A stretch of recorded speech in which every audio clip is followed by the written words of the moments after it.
Well, hello and welcome. I'm your host, Sam Knowles.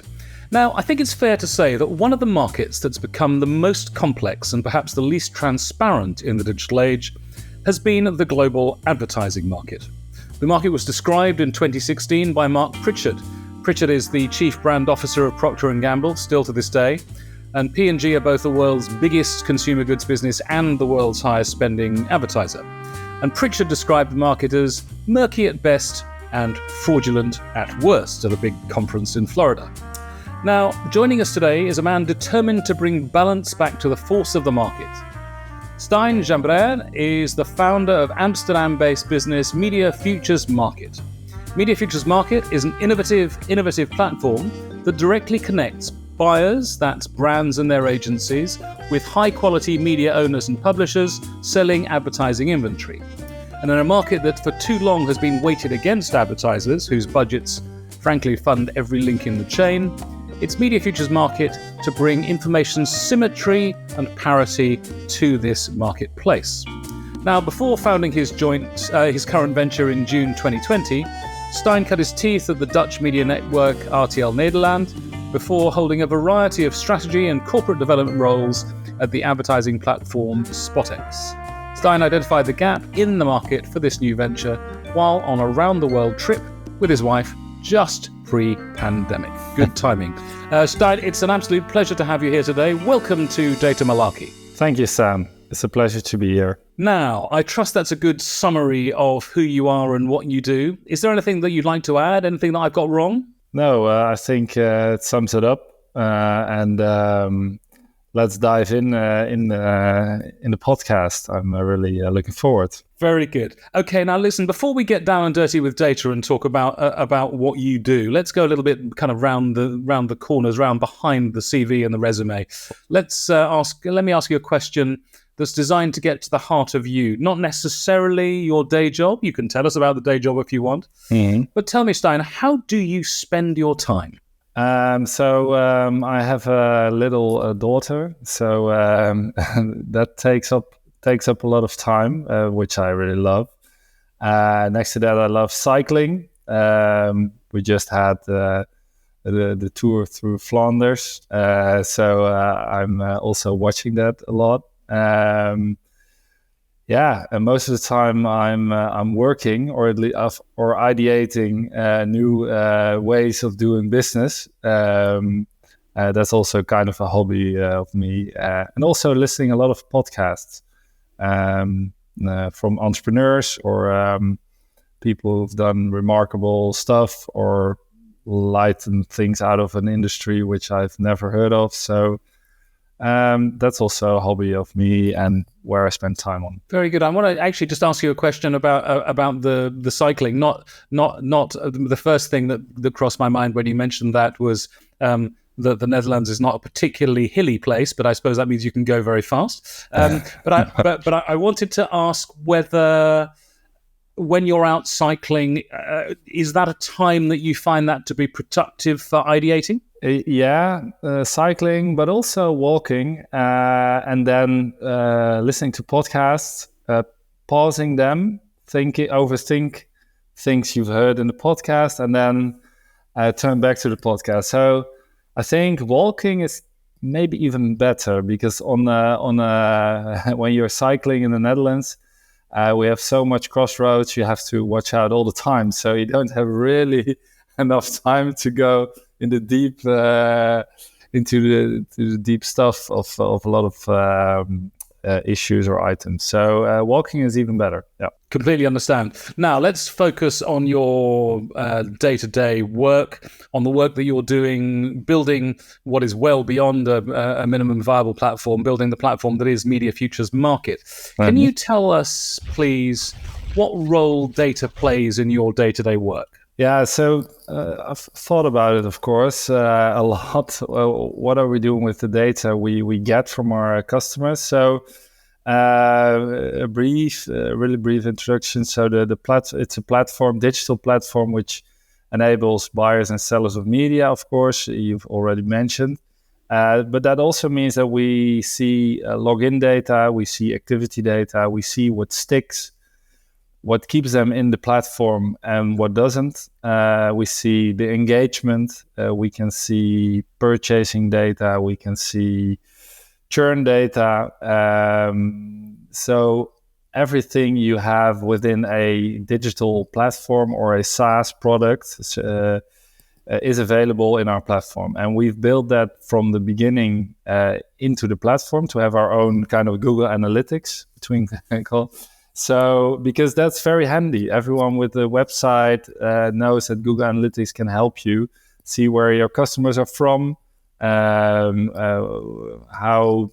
well do they bounce on your website or do they return.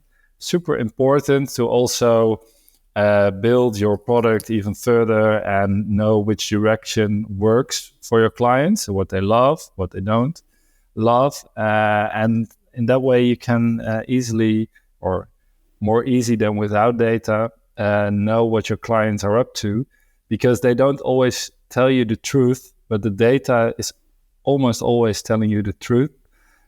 Sometimes you need some qualitative data, of course, so you do interviews to really get behind those interactions. So why are you doing what you're doing? And to really understand their needs. So quantitative and qualitative data, both are needed to develop the platform even further. And you talked there about earlier on about engagement, and I know that for many years engagement was a kind of a holy grail. What is your definition of engagement in terms of consumer behavior on publishers' websites, web properties, social media properties? Yeah, so there's a difference between the engagement on our platform, because on our platform buyers are looking for media opportunities and sellers, of course, are responding to them. But if you look into the media, so websites and engagement on those websites, those are B2C most of the times. Engagement for me is when someone sticks to the content and actually reads or views the content and doesn't switch after a couple of seconds, and even is hungry for more content. So you see that they click through to another page in the website and they read everything. So you can calculate by time that someone's on your website. That's most of the times quite a good way of viewing the engagement. But if you have videos like YouTube, for instance, the engagement is crazy. If you would say from a minute onwards, the engagement is really high. Almost everyone is longer than 1 minute on YouTube. Whereas on a news website, 1 minute is sometimes even long because people just scan the headlines. So it depends really on the outlet, on the media outlet where you're talking about.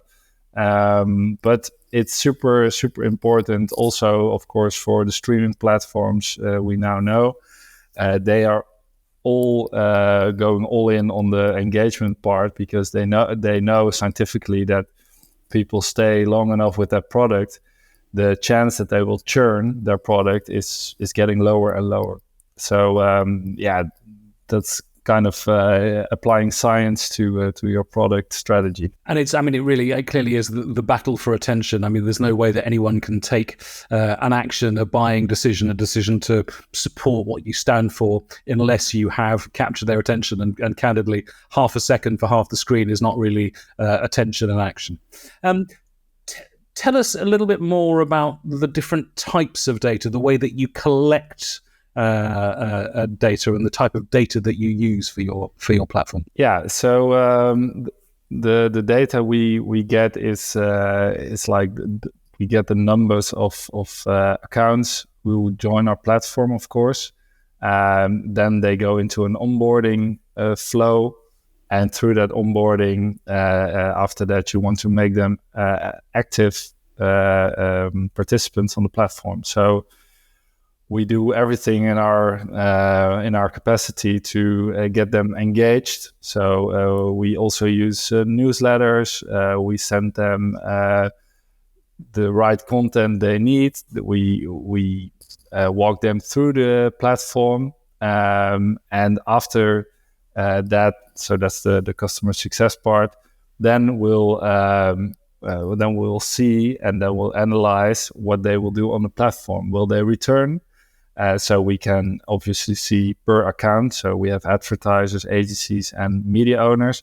So we can see from every account when they logged in, and if they, for instance, didn't log in within 30 days, we can call them. So is there anything we can do for you? So for us, the data is really a trigger point for the customer success part of our business, to make sure that they are engaged, and they will be engaged for a longer period. So for us, it's the data gives us the tool to act upon what we see. And if you have more and more data, it's easier to see some trends. And from those trends, you can also make sure that your product gets better, because if multiple customers are acting the same way, maybe there's a need to build a new feature in the platform to cater to that need.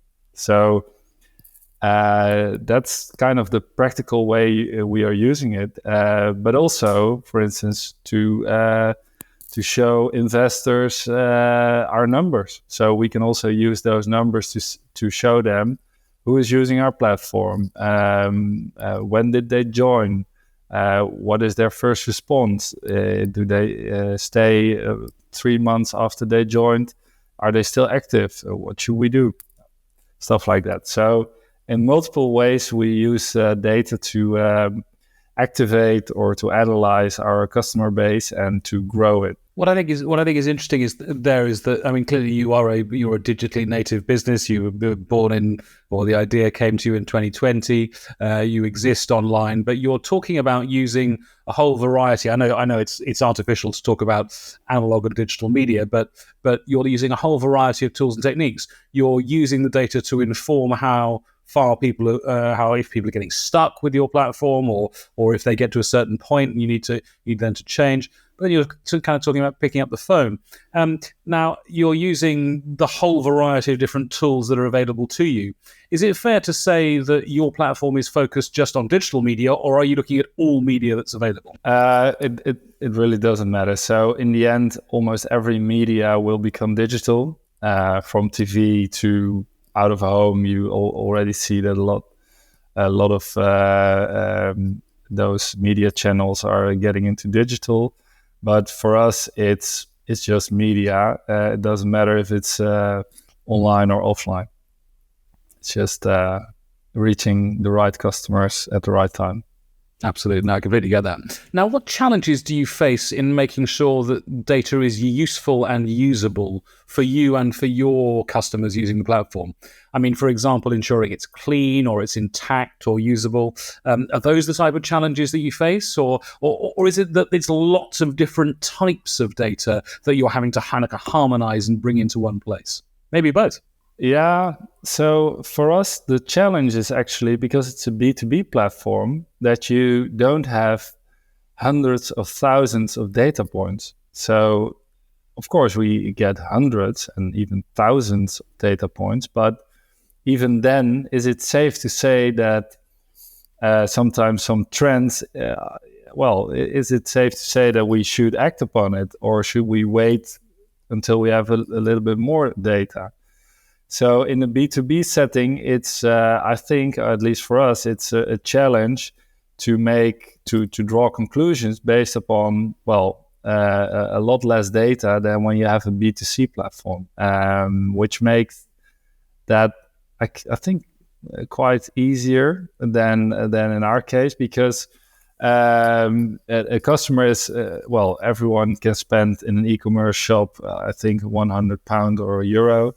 But in our case, one buyer could be P&G, but the other buyer could be a small branch with sport goods, which is a totally different game. And also they have a different buying power. So how should you weigh them actually in your decision to build the product further? Should you emphasize on the big buyer, on the big participant on your platform, or should you look at 10 of the smaller buyers? Are they more important? So of course that's about where you want to focus on, but particularly in the beginning, it's really hard to sort it out. Which signals should we take serious and which should we let go and maybe take on further in the journey. So that's I think that those are the things that are quite hard for us. Got you. So not an issue of kind of completeness or cleanliness, but the way that you draw conclusions for what signals you're getting from the data. Yeah, good. No, I'm really interested in insight, in how we move from data to insight. You know, insight can be described as this profound and useful understanding. It's profound because it says, this is what the data mean, this is what's happening in the market. And it's useful because it allows you to guide your clients, be they the small sporting goods manufacturer or retailer, and an enormous consumer goods company like Procter or Unilever or whoever it might be. What do you do? I'm not asking you to give us the secret source of your algorithms behind the platform, but what do you do in terms of moving from data to insight? How do you moved to genuine insight from what you see happening in the marketplace? Yeah, so we actually we see the quantitative data. We see that coming in. And like I told before, we then call them to make it insightful, because and then you don't just call one or two, but tens of 30, 40 of the customers to really get behind their acting on the platform.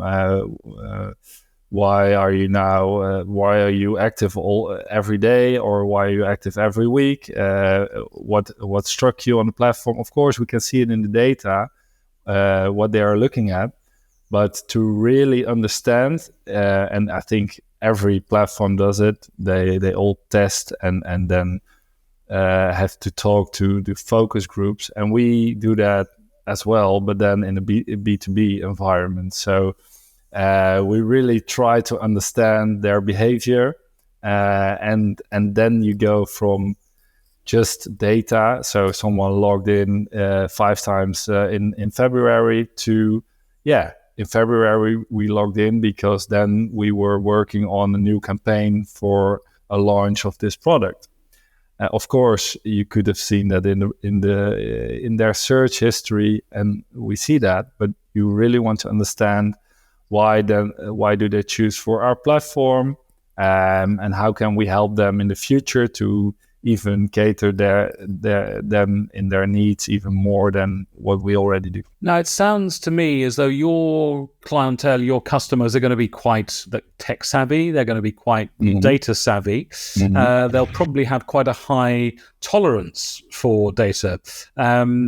What do you think is the best way of combining narrative and numbers of data and stories to be really effective in the communication that you're giving to your customers? So that's a good question. So on the seller side, we are now launching a media owner dashboard so that they have their own analytics of their own store they have on our platform. So instead of doing a QBR, quarterly business review, for instance, with 100 of sellers, we give them their own dashboard with a couple of metrics. They can check every day, and they see it growing, and they see which products are popular. So after those qualitative conversations, you eventually want to make it an automatic updated dashboard. That's what we've built now. So it goes from data to insight to build software, in our case, to help them check their numbers and to update or to improve their offerings on the platform, but then without a need of our help, because, well, we don't have 50 people in the customer success. We don't want them.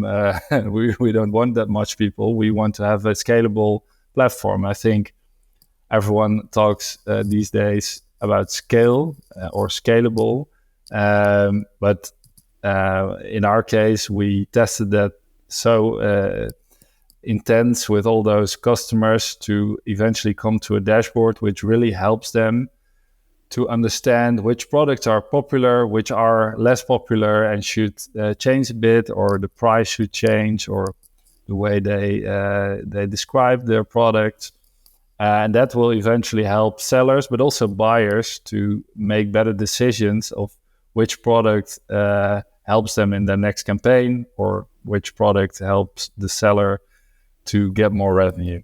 What I like about what you described there is that, I mean, the whole advertising market, so much of it these days is all about running A/B tests and making sure that what is being offered is what people want. Is mirroring behavior and so on and so forth. You're applying those very same principles to your own products and services, to your own development of this new element of the dashboard. How do you avoid overwhelming your customers with data? I mean, I know you say you're not working with the biggest of big data sets; they're relatively finite. But what approach do you take to get in, if you like, that Goldilocks zone of not too much, not too little, but just the right amount of data? Is that again through testing? Yeah, so what we've done now with that publisher dashboard, that we shared also 3 metrics, which will be released later on. And with that, we are checking if there's a real need for them. So they see them already in their dashboard. And we are testing with the media owners if they are really keen to have those metrics, because it's 3 more charts. Are they willing to see that? Do they act upon it? So that's a way for us to test it. A lot of other companies do that. They already publish something or say this is coming up, and then they check if there's a response from the market. And that's how we do it with this digital product. Of course, we can share what we are up to, and then also discuss with them if this is really what they need, or do they want something to change on the charts they are seeing. But we try to keep it compact, so not too much metrics, but what you say, enough to make for them to make decisions of what to publish, what kind of products they should put on the market, and to not overwhelm, because overwhelming can also feel like if we want to overwhelm and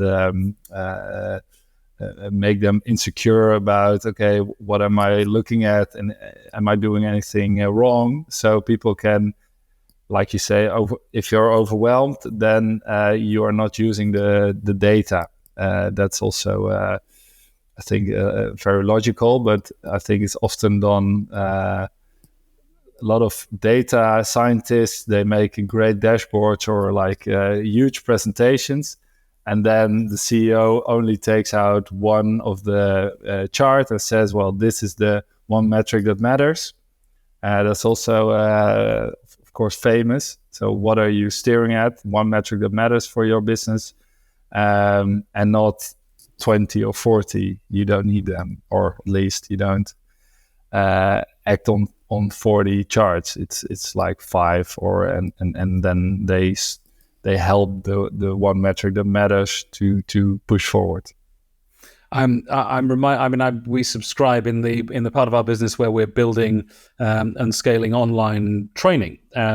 We subscribe to all sorts of different platforms for customer funnels and for CRM and for this and for that, and some very common software platforms as well. Indeed, this very platform, Riverside FM, that we're talking on now, and it's very and the syndication platforms for the podcast, all of these different things that a year ago I wasn't involved in at all. Some of them get it absolutely right. Some of them don't give one enough data, and some of them you kind of think, I really didn't need to have all of that. But I think it's really, really encouraging to hear you using, as I say, the principles of brilliant digital marketing to the development of your own platforms yourself, and I think that's definitely the way to do it. But that kind of artificial intelligence plus human intelligence, that fusion of the two, seems very much the way to do it.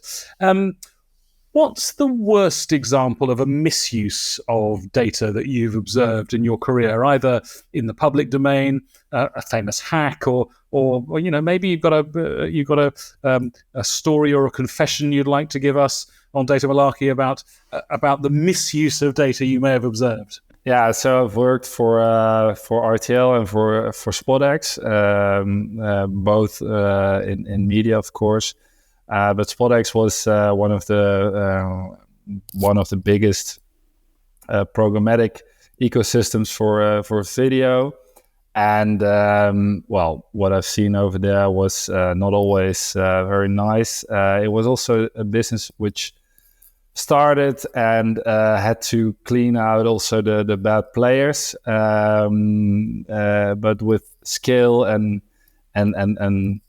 opportunity, there will always be bad players in place. So I've seen a lot of misuse of data because there were people who acted like they were some kind of publisher, and then P&G, for instance, bought their audiences, which weren't actual audiences but were click farms. And bots who were on websites, running on websites. So we've detected that, and then we had to clear them out of the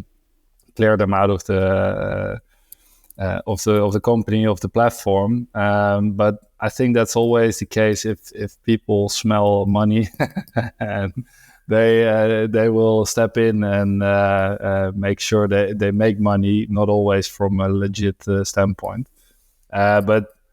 Yeah, that was quite on a large scale what happened there, and what we've also read all in the paper. So the whole programmatic supply chain. That was also, for me, the reason, like the pain point. They always say if you want to start a new business, you need to have something in mind that is really a pain point for the market and for yourself. And for me, that was like unnegotiable to stay in that market and I wanted to do something else and to make it more transparent or fully transparent and a more direct way of trading instead of having multiple steps towards spending it on your audience. And well, that 50% of your budget is raked in by, sometimes fraudulent intermediaries. So that's like the biggest, scam I've ever seen, and a couple of billions are lost, and a lot of brands don't know that. But I wouldn't recognize it as a brand, because then you feel quite guilty that you've spent all that money not on reaching your audiences, but on making some people very rich. Quite so. One thing I wanted to ask, actually, I forgot to ask you before. In terms of the usability of the products and services that you're producing at Media Futures Market, I presume, tell me if I'm wrong, I presume you're applying the principles of kind of brilliant online experience, that things should never be more than a couple of clicks away, that you're not having to send people down endless rabbit warrens. Are you using those kind of principles? Yeah, so there are a couple of principles we would like to attain and like to reach within the platforms. Like, you always should be 3 clicks from magic. But even some people say, well, if we are 10 clicks from magic, it's already quite awesome to reach that stage. So it really depends also on on how complex the business is. So what we are trying to do is make it more easy to understand, to lower the barriers. So if you do that, I think it's very logic that you decrease the steps you need to take to get the result. So we are going from maybe you used to have 10 steps, and now we want to go to 3. So that's the goal we have, to make media easier to understand and easier to buy for a lot of players in the market. So I think that's fairly important, and always to keep in mind, because users of the platform, even if it's B2B, they're also customers. They're shopping for new trousers, and then they also want to have a fluent onboarding or login. It should be all working very fine. And then if it's B2B, sometimes people think, well, then it should be very hard to reach a certain platform or to log in. Very weird ways of doing that. But in my opinion, it should be the same experience as an e-commerce experience, because we are all customers. Good, very good principles. A Columbo question for you. Is there any way about the way that you work with data that I haven't asked you that you think I should have done? No, I think for almost every business, data is helpful. And in our business, because we want to be eventually a business worldwide, for us it's the fuel of our decision making about product, but also who to hire. So for us, it's really a backbone and not to miss. But for others, it's maybe less important. But for us, it's super important. And I think 70% of the decisions are built upon the data we get from the platform. Which is really amazing, I think, for us, and makes it scalable. And also, it feels like you have more control than without the data. I think that's also very important. The feeling of having control, and that you can steer it in the right direction. And you can test, of course, and then you see it back in the data if it works or not. I think that's super smart, and it's like kind of building your own engine and also creating your own fuel as a result of making that engine, which is super smart. Yeah. Before we get you to tell us where people can find out more about you and your business, do you have any questions for me? You don't have to, by the way. No, but no. At the moment, I don't have any. No. I'm glad to hear it. Good. Now listen, tell us, Stijn, where can our listeners, our viewers, find out about you and what you're up to online, both personally and as a business? Yeah, so for the business, people can go to www.mediafuturesmarket.com. We'll soon also be live in the UK. So for the viewers and listeners over there, keep an eye on us. We will speak soon. You can also link with me on LinkedIn. Look at Stijn, and then the very nice last name, but not so easy, Gimbrère. And then you can link with me. And if you have any questions, please do ask. If you are a advertiser, you can sign up for free. It's up to 60 days for free. So you can join and look for yourself if it's something for you. Well, thank you so much for your time, Stijn. Thank you for sharing your approach to the way that you use data smarter. I think if there were more people with your pragmatic approach, there'd be rather less malarkey in the foggy world of modern advertising and rather more data common sense. Stijn Gimbrère, thank you so much indeed for joining us. It's been a great pleasure. Thank you, Sam. Thanks so much for listening to Data Malarkey, the podcast about using data smarter. To find out what kind of data storyteller you are, why not take our Data Storytelling Scorecard? It takes just 2 minutes to complete and will give you a personalized report right away. Visit data-storytelling.scoreapp.com or follow the link in the show notes.